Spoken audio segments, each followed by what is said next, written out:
नाजरीन, भारत का एक और फॉल्स फ्लैग ऑपरेशन नाकाम हुआ है। आपको बता दें कि भारत का हाजिर सर्विस पुलिस ऑफिसर, जिसका रैंक डीएसपी के बराबर है, उसने मुख्तलिफ दहशतगर्दों को माली मावनत फराहम करके बीजेपी गवर्नमेंट का ऑब्जेक्टिव और उनके मकासद हासिल करने के लिए तुले हुए हैं। ये 12 मरतबा अपने ही लोगों को नुकसान पहुंचाकर इल्जाम पाकिस्तान पर लगा दिया जाता था। आपको बता दें कि इस डीएसपी ऑफिसर का नाम रविंदर सिंह था, जो भारत की बीजेपी हुकूमत के लिए काम करता था। ये अपने ही फौजियों को, जो कि कश्मीर के अंदर काम करते थे, उनको मारता था। मुख्तलिफ दहशतगर्दों के साथ मिलकर कश्मीरी लोगों को भी टारगेट करता था, पाकिस्तान की चौकियों को भी नुकसान पहुंचाता था। और जब ये तमाम तर सिनेरियो हो जाता था तो भारतीय हुकूमत को इतला कर दी जाती थी कि फलां फलां दिन फलां फौजी मारे गए हैं, और फिर भारत की गवर्नमेंट डायरेक्ट उसका इल्जाम पाकिस्तान पर लगा देती थी। नाजरीन, कुछ इसी तरह का फ्लैग ऑपरेशन दोबारा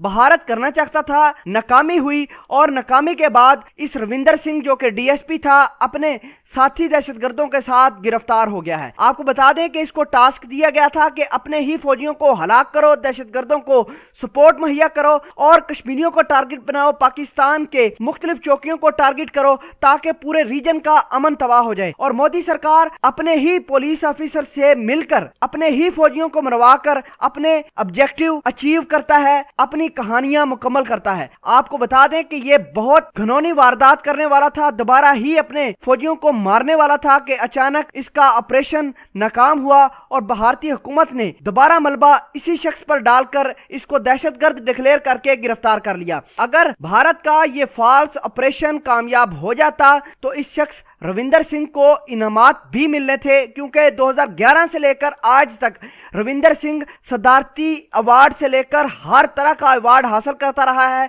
इसका मतलब यह है कि कश्मीर के अंदर भारतीय फौजियों को मारने के पीछे इस शख्स का बहुत बड़ा हाथ था। दोबारा ये इस तरह की ही कोशिश कर रहा था कि ऑपरेशन नाकाम हुआ है और इसके नतीजे में इसकी गिरफ्तारी हुई है। और इसके साथ जो 2 दहशतगर्द गिरफ्तार हुए हैं, एक का नाम रहमान और एक का नाम नवीद बताया जा रहा है, और इन्हीं दहशतगर्दों के साथ मिलकर भारत पहले इनको सपोर्ट करता है, अपने ही फौजियों को मरवाता है और इल्जाम पाकिस्तान पर लगाकर पाकिस्तान पर मुख्तलिफ किस्म के सर्जिकल स्ट्राइक या फिर पाकिस्तान को दहशतगर्द का लेबल लगाने की कोशिश करता है। बहरहाल इनकी अपनी ही गलती की वजह से ये बेनकाब हुए हैं और ये पता चल गया है भारत वालों को कि किस तरह इनके अपने ही शख्स अपनी ही फौज को मरवा कर इल्जाम पाकिस्तान पर लगाता है। हालांकि आज तक पाकिस्तान ने किसी किस्म के कोई दहशतगर्द को सपोर्ट नहीं किया, किसी किस्म को कोई इस तरह का खेल नहीं है। ये खुद ही दहशतगर्द बनाते हैं, खुद ही दहशतगर्दों को स्पॉन्सर करते हैं, उन्हीं को पैसे देकर ये मुख्तलिफ कार्रवाइयां करवाते हैं और इल्जाम पाकिस्तान पर लगा देते हैं। इसके साथ साथ आपको ये बता दें कि पिछले दिनों 200 से ज्यादा बर्फ में फ्रीज शुदा लाशें भी मिली हैं। अब भारत की गवर्नमेंट, लोग ये भारत की गवर्नमेंट से डिमांड कर रहे हैं कि ये लाशें भी इस शख्स के